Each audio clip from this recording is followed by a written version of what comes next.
Hey, what's up everyone? Raging Golden Eagle here, having way too much fun as always. And since it is the Christmas season, what better time to talk about something that has everything to do with relationships, marriage, and family, and traditional values in general. I've pretty much been saying since the beginning that we need to look at Japan and how their government handles their plummeting birth rate, and the fact that their men are en masse discovering the superiority of 2D over 3D. Since I believe that Japan and their herbivore men movement is like a good maybe decade or two ahead of where we are here in the US, how Japan chooses to react to this may very well set the precedent to what happens here in the West. However, we see the first shots being fired not from Japan, but from their neighbors in Korea. Korea, by the way, has an even lower birth rate than Japan does. At least they did last time I checked. So what's their solution? Well, basically they plan on forcing students to date. That's right. 2 universities so far are offering courses on dating, sex, love, and relationships.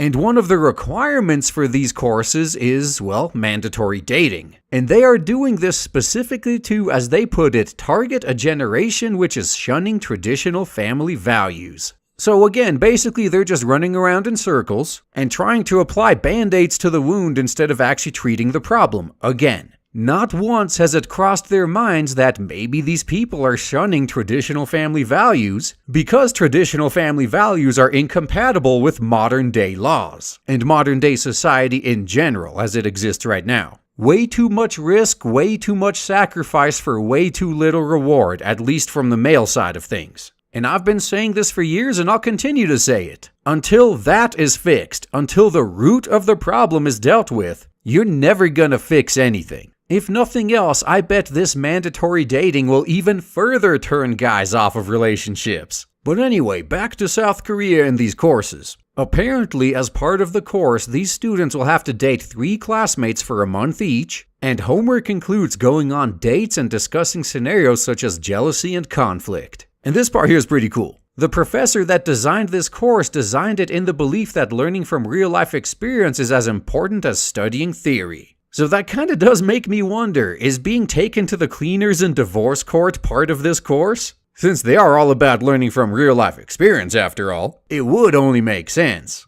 But either way, when you look at the stats, you can kind of understand why South Korea is in such a huge panic. I've even done a series of videos on this channel a long-ass time ago, making fun of the fact that the marriage rate in the US is plummeting. They made it a big deal that for the first time in history apparently here in the US, more adults are single than married. But South Korea, oh my god, they seriously do take it to another level entirely. Usually not even a month goes by without me reading about how Japan's population is declining and how it's like 300 years Japan will be extinct and all that other fear-mongering. But I see very few articles cropping up on South Korea, which is surprising given the numbers I'm about to tell you.